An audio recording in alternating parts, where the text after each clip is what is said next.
for the California Board of Accountancy, and why don't we go ahead and call our meeting to order and begin with a roll call, please. Oh, why don't we start with the phone? Don? Here. Don Driftmeyer here. Stuart? Stuart Waldman here. Carrie Ann Farrell-Hines. Dominic Franzella. And Jose Campos. And with that, we've got a quorum, and we will go ahead and get our meeting started. We have an agenda. Item 1 is approval of the minutes. We'll entertain a motion for that. I move that we... So moved. We got a first from Don Driftmeyer. It sounds like I got a second from Ms. Hines. Any comments, questions, input from the public? Okay, call for the vote. All right, Jose Campos, Yes? Don Driftmeyer, Yes. Dominic Franzella, Yes. Carrie Ann Farrell-Hines, Yes. and Stuart Waldman. Yes. With that, the motion carries. Minutes are approved. Item 2 is a written report only. Again, this reflects the MSG's decision matrix and stakeholder objectives. I think it's an accurate portrayal of the work to date. Item 3 is a timeline for activities regarding determinations to be made pursuant to BPC Section Code 5096.21. Again, a written report only, consistent with the activities of the committee, but are there any questions or comments on either of those two items? Seeing none, we'll... Mr. Campos, Yes, sir. in case you wonder, and somebody might be looking other than us, the video is not up. Closed caption is up. I can read it as you speak, but there's no video feed, at least on our computers.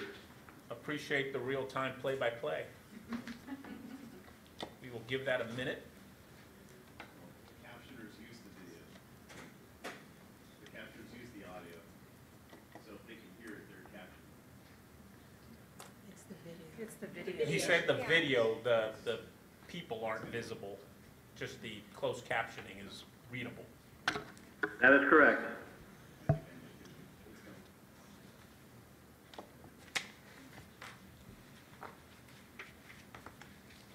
So I'll just pause for a bit here.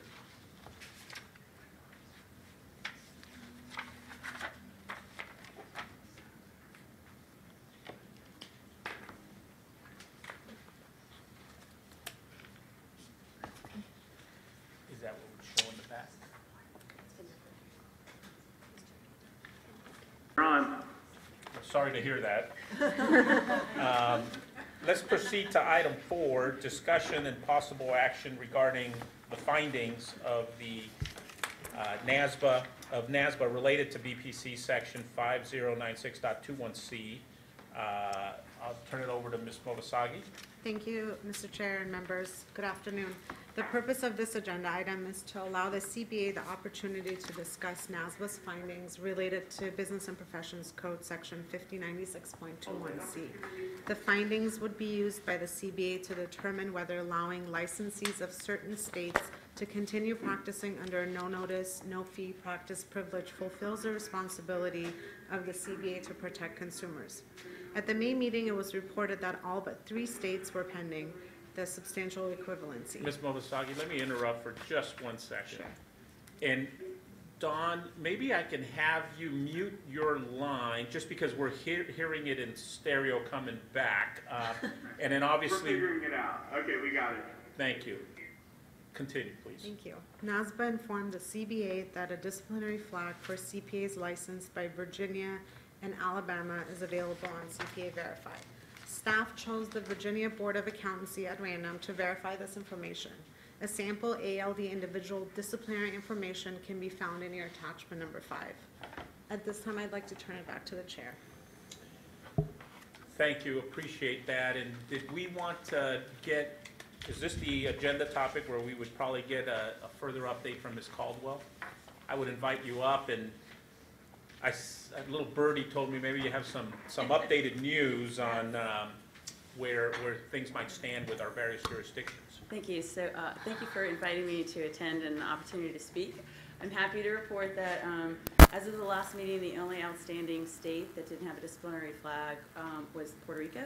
And earlier this week, we were able to add that data to the ALD and to CPA Verify. So at this point, all 55 jurisdictions have passed the substantial equivalency test, including a disciplinary flag. We do the wave. That is a big round of applause, I mean, for really the work that has happened nationally, the work that each of these jurisdictional boards have had to undertake to try to really change some practices and change technology in some cases to make all of this work. And certainly the leadership that you at NASBA have reflected to push that along and not have any, situations where people took their eye off the ball on this is, I think, very, very good news. And so I appreciate you certainly spending time with us as a committee and giving us these real-time updates. But that is, I think, a big amount of progress from where we started with some of the preliminary determinations that were made. I forget the exact month when we did all of that. So congratulations to you and the team on that. Additionally, I know I asked staff to validate and verify some of the information, and I know I got word back from the CBA staff that we were able to also validate what we were hearing directly, including Puerto Rico. And so, so we've got, I know we had a shadow process going on that to, aside from the sampling and some of the other enforcement guideline work that we were doing. So I did get word that that was the case as well. So good place. Yes, thank you. With that, are there any other questions from the committee? Okay. And just to, I think, state the obvious, I mean, you said it already, Ms. Caldwell, but we had all jurisdictions at this point met the requirements of adopting the enforcement guidelines. And then the secondary column, and maybe it's an attachment to this sheet that we, Ms. Molisagi, is that listing of states in here as well as an attachment? It's Attachment 4. So attachment 4 to this item number 4 on the agenda had the listing that we previously had. The ones that are shaded in orange, or whatever color that is, were those that we've taken action on as a committee and recommended to the CBA previously. And the ones that are not shaded have not yet been, I think, put forth. But then the X's that are in that second column that did not have the disclosure, which was Puerto Rico, that would move over to being substantially equivalent. So we now have all jurisdictions that I think have met all of the requirements that were laid out here. Was there anything further you were going to say in your report? No. No. I think it would certainly be appropriate to conclude the work on these state determinations based on the reports we've received, based on the prior sampling we've done of the various jurisdictions around enforcement guidelines, and based on the updated information we have on internet disclosure. And so if the committee is comfortable with that, I would certainly entertain a motion to determine these, how many are there? 9, I think is probably the number. These jurisdictions that are not shaded yet in attachment 4 as being substantially equivalent. Just a request that you actually list the states in your motion? Absolutely would do that, but I'm just trying to make sure that the committee's comfortable with making such a motion. Okay, thank you.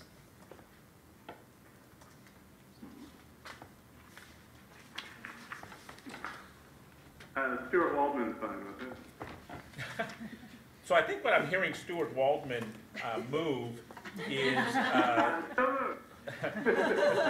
what I think the motion would be is that the jurisdictions, or the states outlined in attachment 4, including Alabama, CNMI, Maryland, New Hampshire, Puerto Rico, South Carolina, South Dakota, Tennessee, Virgin Islands, and Virginia would all be determined to be substantially equivalent pursuant to BPC section 5096.21C. Is that your motion, Stuart? Yeah. I'll second his motion. It's a wonderful motion. And I got a second from Ms. Farrell-Hines here. Is there any further discussion? Any comments? Any input from the public? With that, I would call for a vote. Right, Stuart Waldman, That was a yes. Carrie Ann Farrell Hines, Yes. Dominic Franzella, Yes. Don Driftmeyer, Yes. and Jose Campos. Yes. Okay. Well, that wraps up item 4. And once again, congratulations on the work that you certainly have done to assist us as a CBA in doing the evaluation process, but in frankly, working collaboratively with the various jurisdictions to accomplish. Thank you. All right, let's move on to item 5, which is discussion and possible action regarding the 2017 Mobility Stakeholder Group final report, which I will turn over to Mr. Bone. Good afternoon, Mr. Chairman and members. The purpose of this item is to provide the MSG an opportunity to review and discuss the 2017 MSG Annual Report. The report contains data and details that span the length of the MSG's work since its formation in 2014. The report contains the following sections: message from the chair, background, MSG responsibilities, MSG membership, legislation and regulation changes, program overview, statistics, activities and accomplishments, and a conclusion. Members may notice that there are a few blanks that have been left in the chair's message and in the conclusion sections. And in addition, the 2017 data provided in the statistics section is only through May 31st of this year. If it pleases the MSG, staff are happy to continue to update this final report as needed and put it back on a future MSG agenda for approval. Mr. Chairman, that concludes my remarks. I'll turn it back to you. Thank you. And so you may ask why this report is in front of you now. And frankly, there had been significant progress on the evaluation of the various jurisdictions and really some of the initial charge that this committee had in its evaluation. And so we thought it prudent to put forth a draft of this report. It could be finalized later in the year. And you mentioned statistics and what have you that would need to be updated in here. But at this point, is there anything that's not in this report that any of the committee members would want to bring up so that the next iteration or draft that we get is reflective of those items that we as a committee would want to have reflected in this report?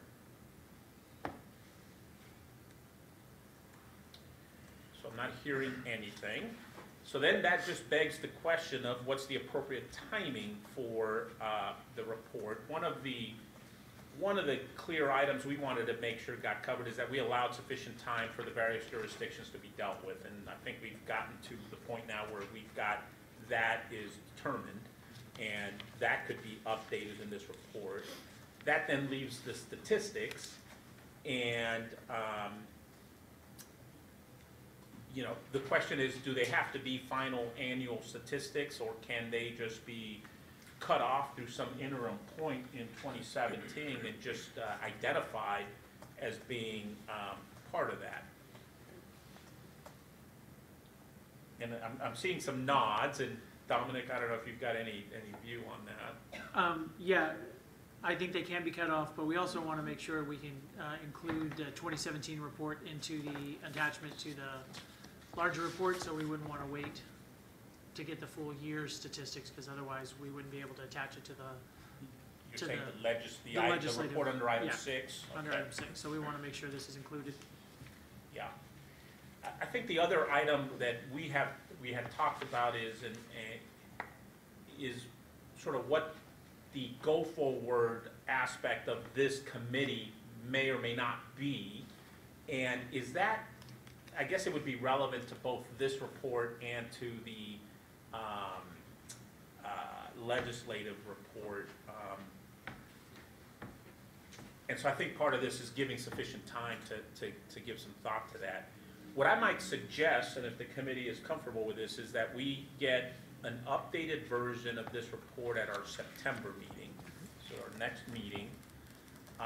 Let's update the statistics through a period that, you know, we can, and, you know, identify them as being partial year and through what period.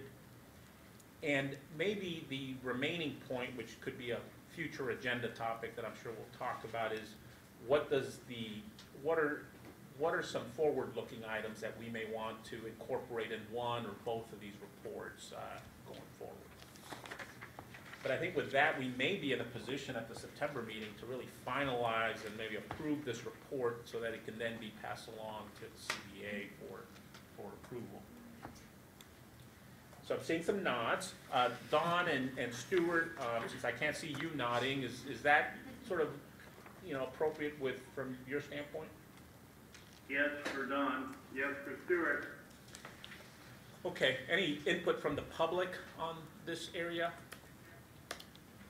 Okay, we will then take that on at our next meeting, and then from there we can move on to item 6, which is discussion and possible action regarding the California Board of Accountancy's draft report to the legislature pursuant to BPC section 5096.21F.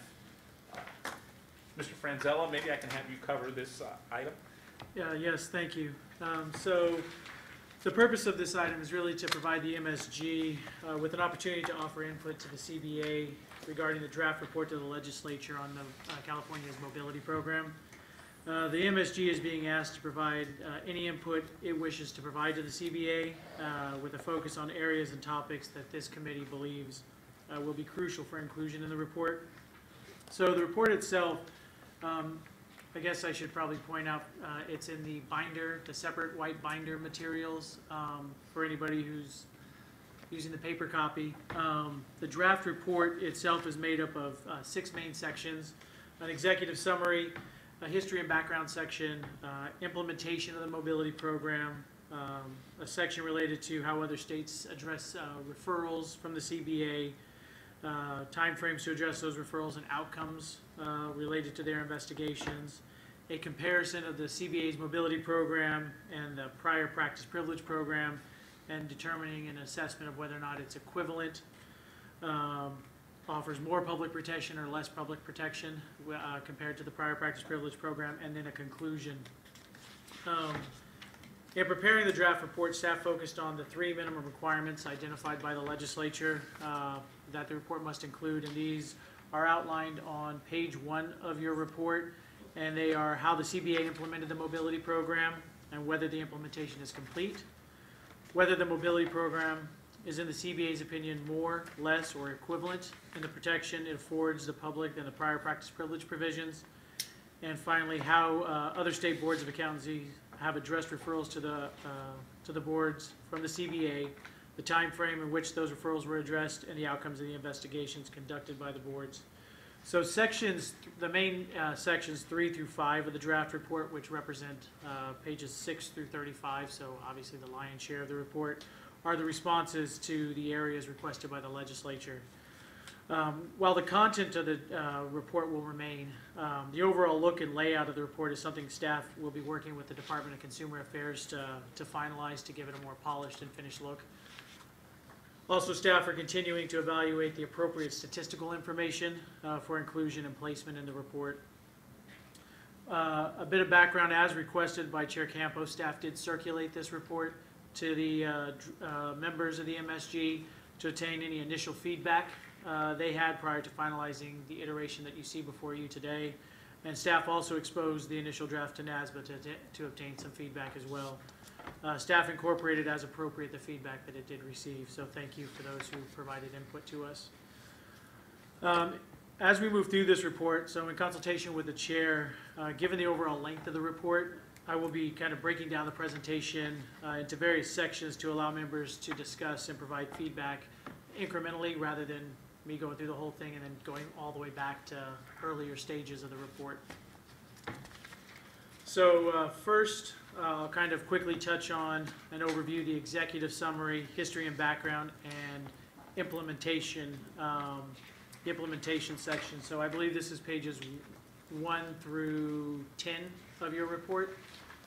The executive summary provides information on the nature of the report and just a quick snapshot of the conclusions reached by the board. The history and background section provides, well, just that, history and background, including a legislative history for the various practice privilege provisions. So really, I'll start focusing on I believe it's on page 6, with the heading Implementation of the Mobility Program. This is one of the specific topics required by the legislature that the CBA Practice Privilege Report is required to include. The CBA's response to this particular question is included in this section on implementation and runs from pages 6 through 10. In developing this section, staff reflected on the original implementation components the CBA considered in November 2012, shortly after Senate Bill 1405 was signed into law. The section is made up of 6 subsections, each related to a specific area of implementation, specifically rulemaking activities, outreach, website development, reports to various stakeholders, establishment of a stakeholder group, which eventually became the Mobility Stakeholder Group, and CBA determinations. For each of these sections, staff have highlighted the various tasks and activities the CBA undertook to effectively implement the mobility program. And where applicable, staff also included various meeting dates at which the activities occurred. So for the outreach section, which is on pages 7 and 8, staff also included dates of various outreach-related items that were posted to the CBA website or were distributed to various stakeholders. The only sections of this area that of the implementation discussion that remain incomplete relate to the report on mobility, which is the one we're working on right now, in the CBA determinations section, as we were waiting out 2 items ago, the board taking, or the MSG recommended to the board the final 9 states. So we will be updating these sections as these areas evolve. Specific to the subsection on CBA determinations, which members can locate on page 10, staff have begun a narrative related to that subsection, and I believe we've bulleted out the steps that are being taken by the board related to those determinations. At present, when we wrote the report, there were 45 states. Now they're all 55 or 54, if you want to exclude California, that are now substantially equivalent, and we will make the updates accordingly. So at this time, I'd like to just pause after these first 3 sections, turn discussions back over to the chair and members, and staff stand by to take any feedback members may have for these 3 sections. Thank you.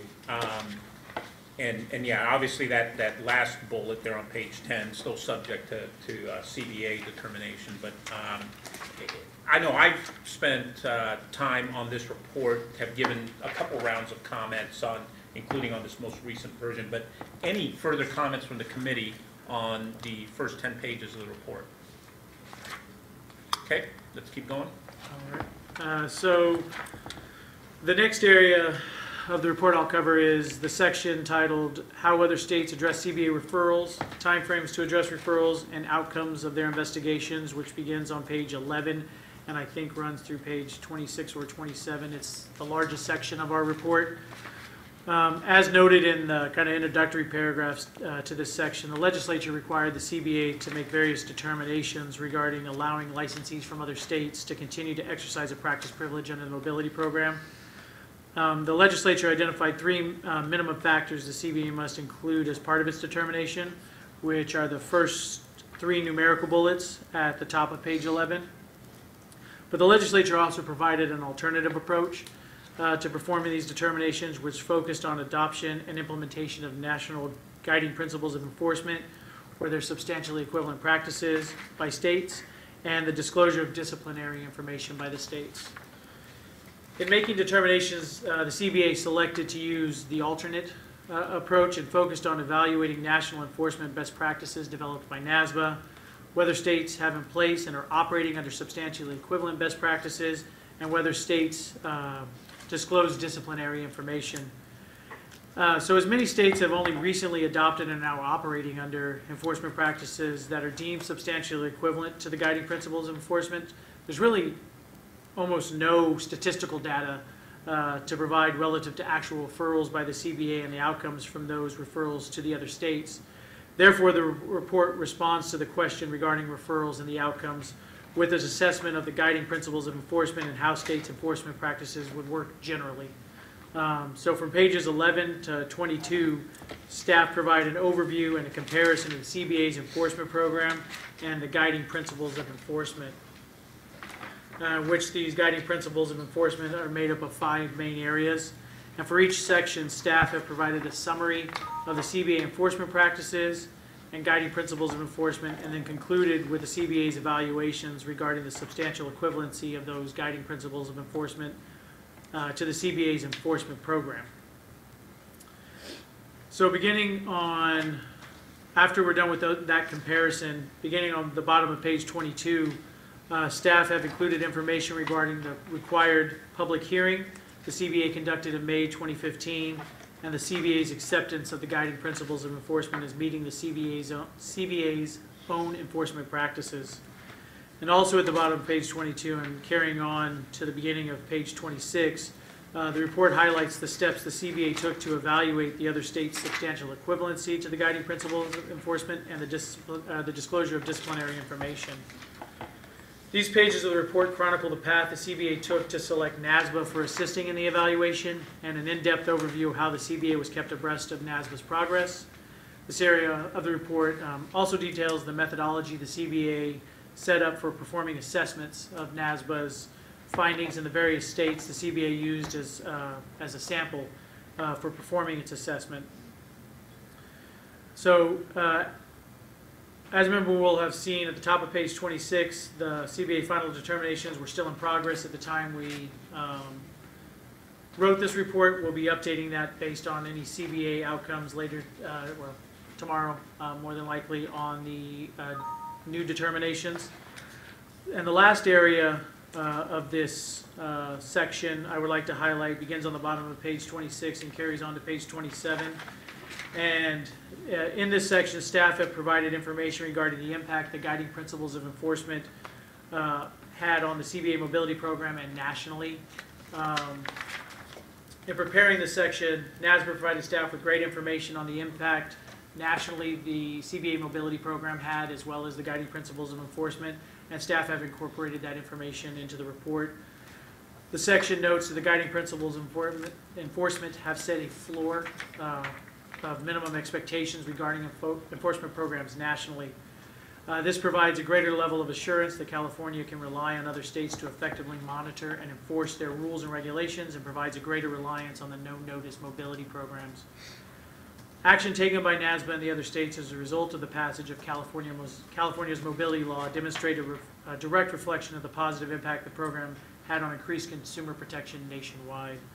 So that kind of wraps up this next large section. At this point, I would like to, again, pause, turn discussion back over to the chair and members, and stand ready to take any input members may have. Any comments from the committee?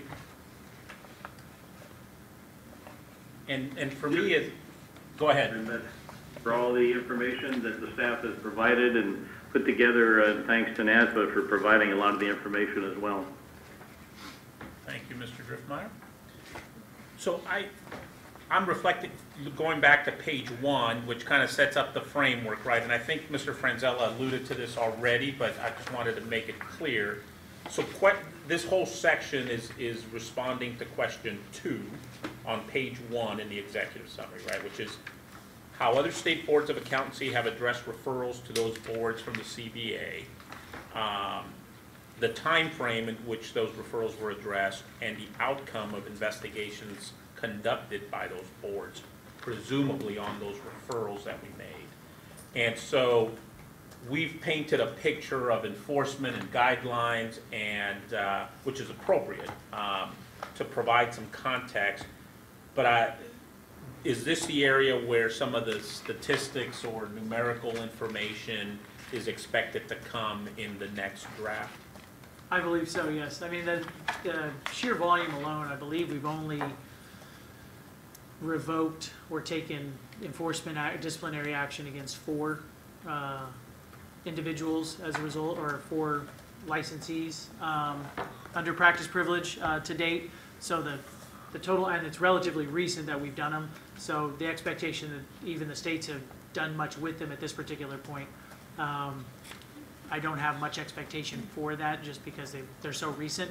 However, this is the area where we'd probably include some of the statistical information that you see in the MSG report related to enforcement statistics that we also produce in the EAR as well, and adding that in here, and any other additional information we have.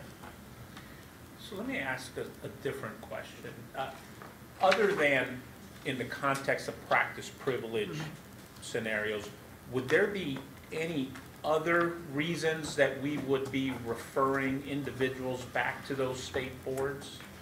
Yeah, the only other ones that jump to mind right now, when we take discipline with somebody who has a dual license, or multiple license in jurisdictions, we, when California takes discipline and we are aware of the fact that they're licensed in another state, we will refer that information to that state board of accountancy as well,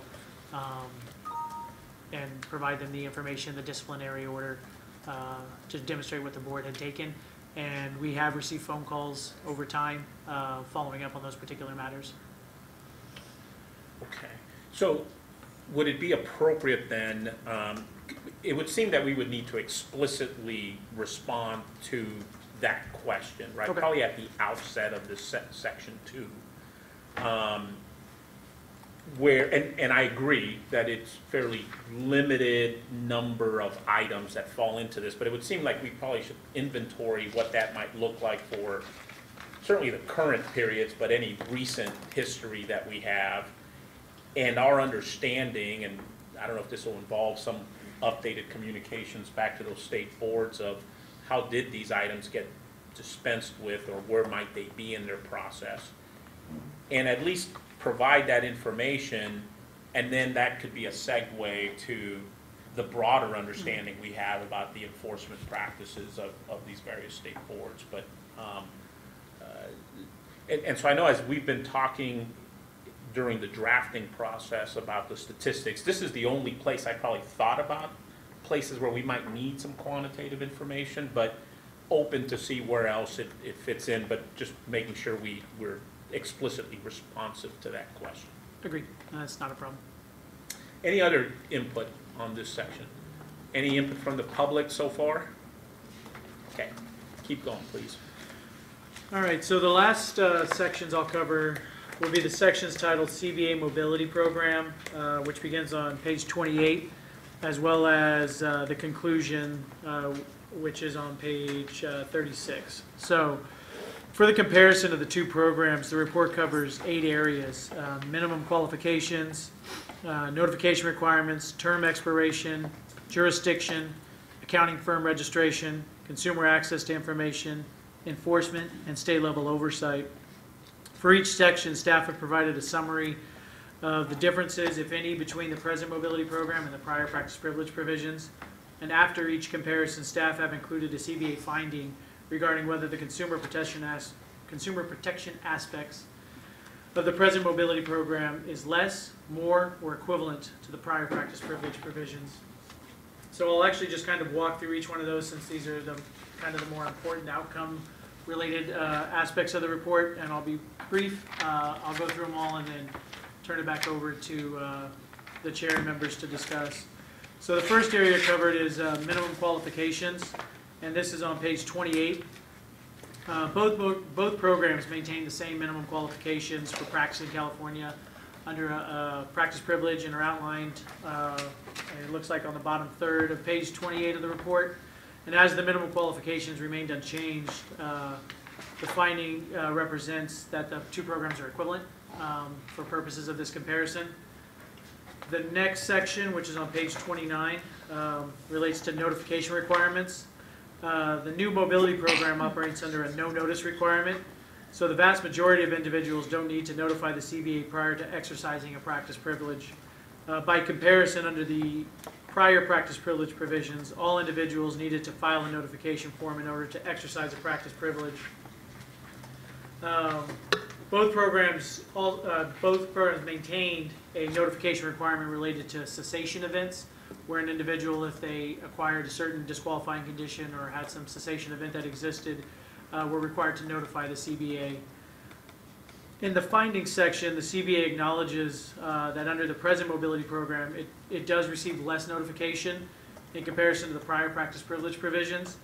However, the finding notes that the work of the CBA and MSG to monitor enforcement practices and disciplinary disclosure requirements of other states is designed to aid in countering the impact the loss of the notification with the new mobility program had. The next area is the term expiration, found on the bottom of page 29 and continuing to the top of page 30. For the vast majority of individuals under the present practice privilege program, there is no expiration requirement, or there's no expiration or term. While the prior practice privilege provisions, an individual's practice rights expired 1 year from the date the CBA received notification. Staff believe this area doesn't really lend itself to a finding regarding the equivalency of the two programs. So we've stated as such in the report. The fourth area covered is jurisdiction, which is found on page 30. Both programs maintain the same jurisdictional requirements, which are outlined in the middle of the page. And as such, CBA has concluded that the two programs are equivalent. The fifth area is the accounting firm registration, found on the bottom of page 31 and continuing to the top of page, continuing on to page 31. Under the new mobility program, out-of-state accounting firms that seek to provide certain services, and these are the services in the bullets at the top of page 31. If they're looking to provide these certain services to California headquartered entities, they must file a registration with the CBA. The prior practice privilege provisions included, in essence, a pass-through via the qualifications of the practice privilege holder to perform these similar services. The CBA believes that the new mobility program offers more public protection than the prior practice privilege provisions. The requirement that certain firms register with the CBA allows the CBA the ability to more easily pierce the corporate veil for enforcement matters. Additionally, staff can review ownership information to determine if any out-of-state licensee has a disqualifying condition that would prohibit practice under the mobility program without first receiving notification and authorization from the board. Let's see, the next area focuses on consumer access to information, which is located on the bottom of page 31 and carries on to the top of page 33. This is the longest subsection in this area, or in this section of the report. This is one of the most important topics covered as well. The CBA's license lookup feature related to out-of-state licensees' practice under mobility went through a monumental transition to comply with the mobility provisions and increase consumer access. Also, NASBA's worked nationally to have states participate in ALD and CPA Verify have increased access to licensee information to both consumers and the states.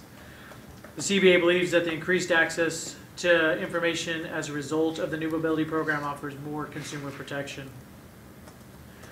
The seventh area is enforcement, found in the middle of page 33.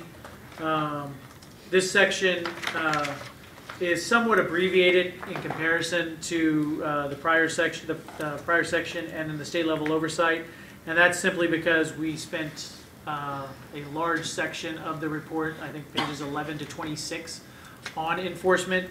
So we, rather than being overly redundant, we tried to synthesize it down as much as we could. But we do make the finding that as the mobility program operated as a catalyst to enhance enforcement practices nationally with the development of the guiding principles of enforcement, the CBA finds that the new mobility program offers more consumer protection.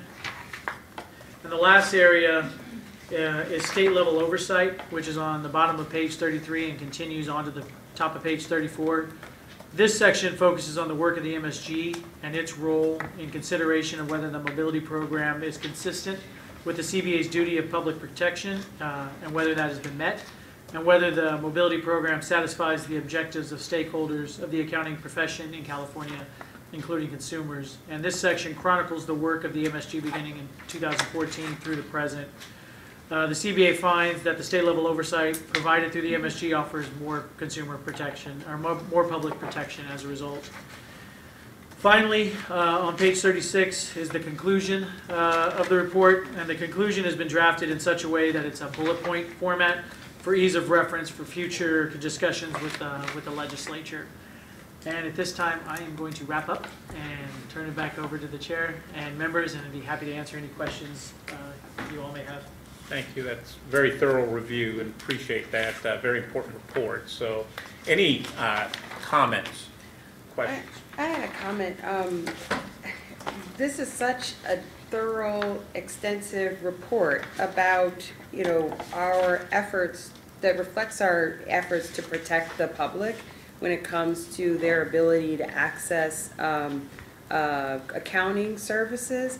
And this may not be the appropriate place to have the discussion, but I just wanted to mention it in conjunction with the conversation we had earlier about providing comments to the AICPA and NASBA about these UAA proposed changes. I think this report really reflects that, how important consumer protection is for us and how important it is to be clear that our licensees meet a certain level of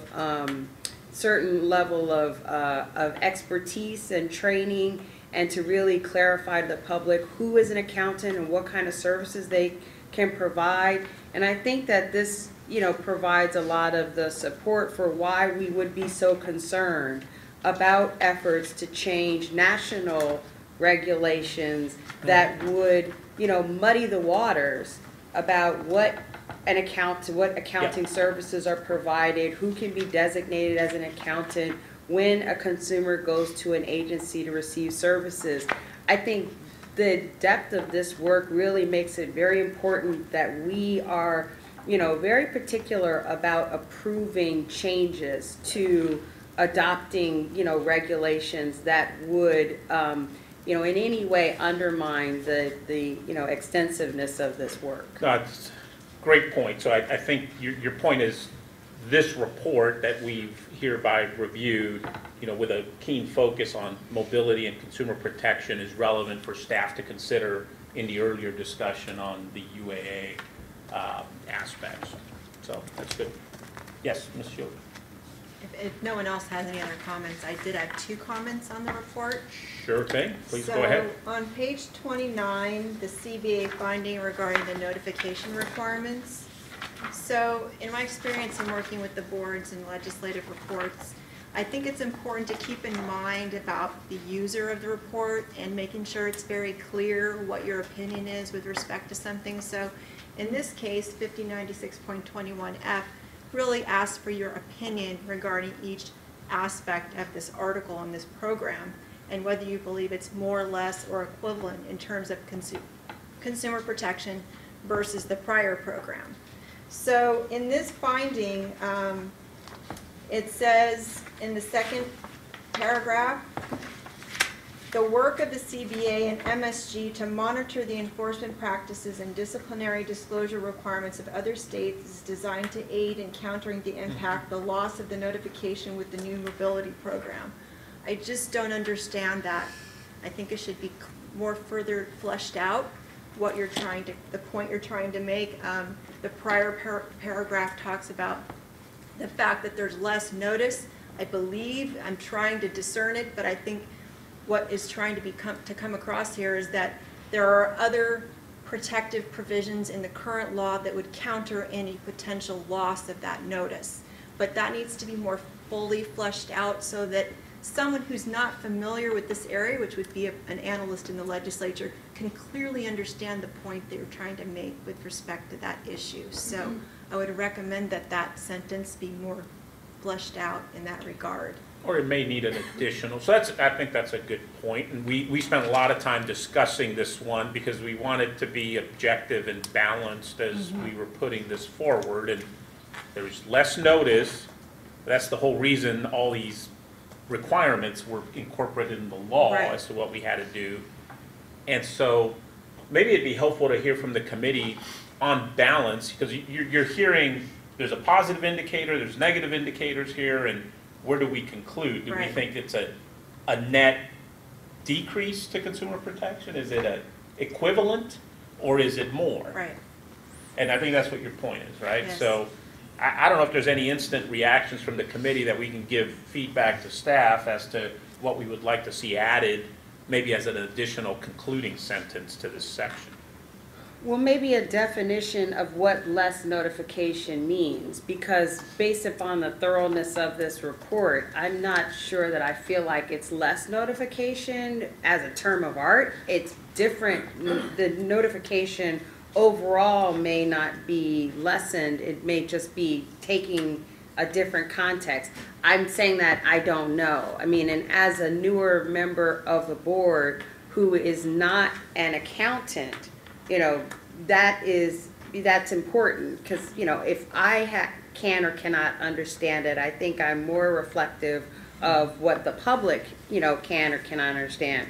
But I'm also an attorney, and so I have different understandings of what, you know, terms mean. So maybe being careful about using terminology that has, you know, certain definitions under the profession, maybe shying away from using that shorthand and saying what it is that is not here or what the changes are. Instead of saying less notification, maybe it should be the notification requirements have changed in these ways.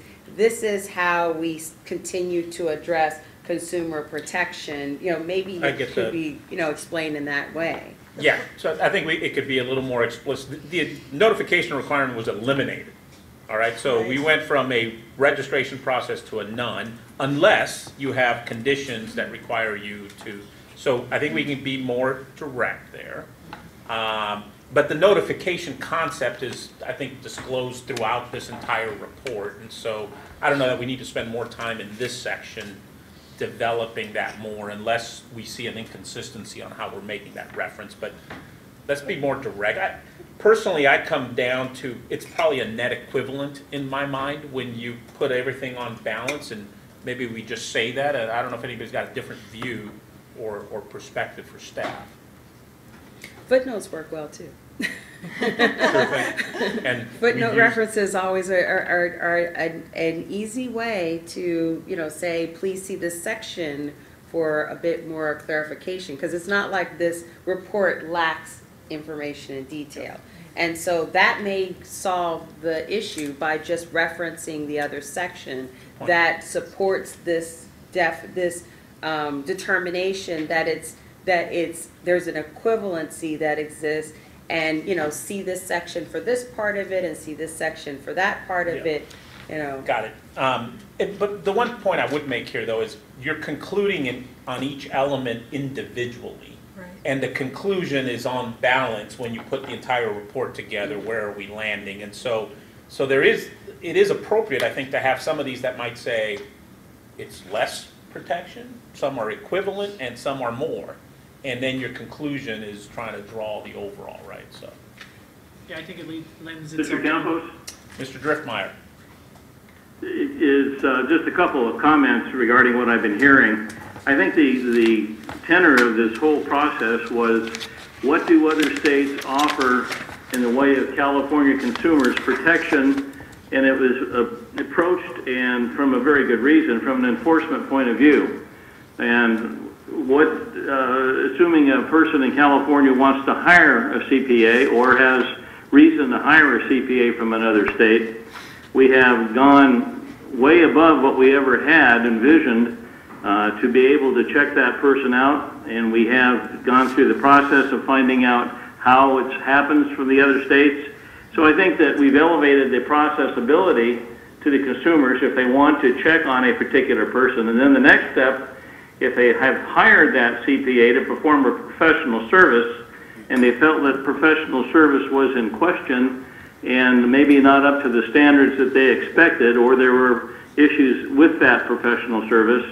Now they have a clearer understanding of how to accept and get a hold of another board through our board that we haven't had before. So I think that with the process being led towards the enforcement idea of protecting the California consumer, I think that this is clearly above what we had before, because paying a fee and signing a piece of paper doesn't mean a whole lot, particularly, but certainly the ability to go online, call up online another board through our board and find out how to make a claim or a complaint, this certainly has gone a long way towards making that happen. And that's the end of my comment.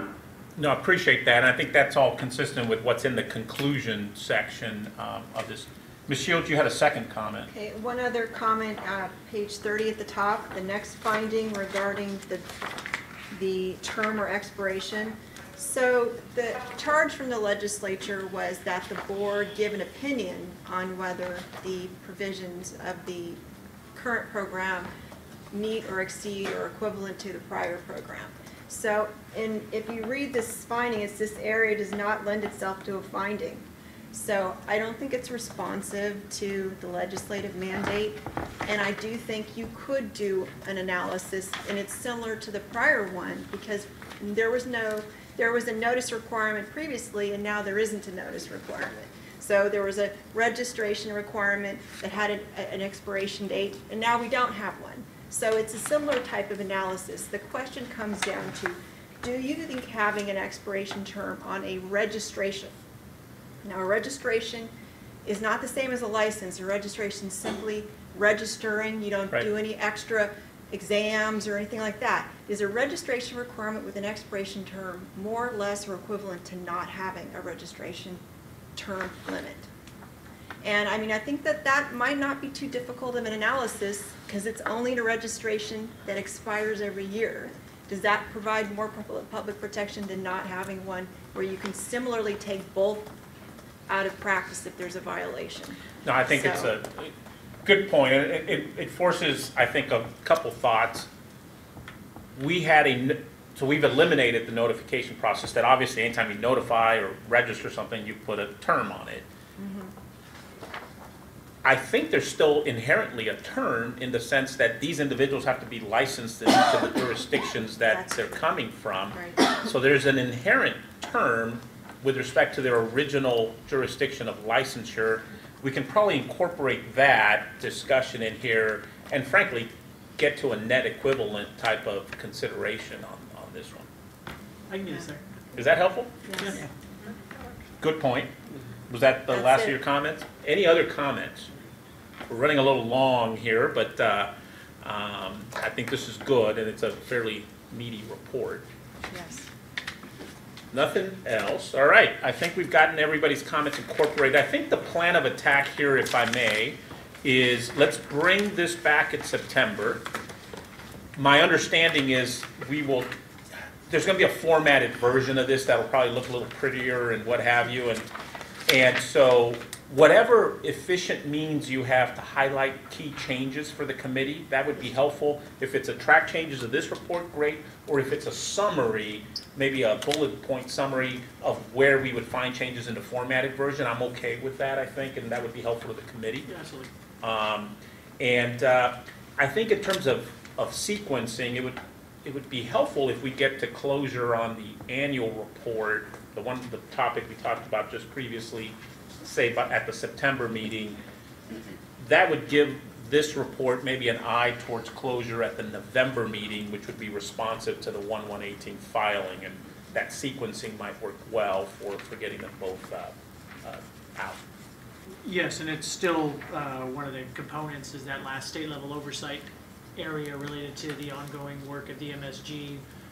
We had, the original iterations kind of alluded to the fact that this committee would continue. We've taken it out based on other discussions, but that's a topic, I think, that's future agenda item for the MSG and the CBA, and we'll add that in to the discussions after Maybe some September. relevant dialogue here, and that's really, what is the purpose of this committee beyond this 1/118 report being filed, right, and these determinations being made, and is that something, and that's, you know, it's relevant here in the context of this report, because to the extent we want to give some of that forward-looking information within this report, we would need to brainstorm on that, and so we're going to agendize that for a subsequent meeting. But those are the kinds of items, and we've had some chats about what some of those potential topics might be, but be thinking about that one as we head into our next meeting. All right, anything else on this report? I don't think we need any specific items. I think it might be helpful in our report back to the CBA for purposes of this meeting to give a sense of some of the conclusions and CBA finding items, right, and solicit any additional CBA feedback that can then be helpful into the next iteration. Okay, I think that closes us out on any input from the public before we leave this agenda topic. Okay. Item 7 is an update on CPA Verify and Ms. Mozagi. Yes, at this time, there are 51 jurisdictions participating in ALD and CPA Verify. 4 states, Delaware, Hawaii, Utah, and Wisconsin, do not yet participate in ALD and CPA Verify. It is anticipated that Wisconsin will begin participating in ALD by the end of the year. And I'd like to turn it back to the chair. Okay, thank you for that report. Are there any questions or comments? Item 8 is future agenda topics. And we've obviously talked about the one already on sort of what's the forward purpose for our committee. And given that all the jurisdictions are now determined, though that will no longer have to be a topic for the next meeting. Anything else from the committee? Okay. Any public comments? All right, we're adjourned. Thanks.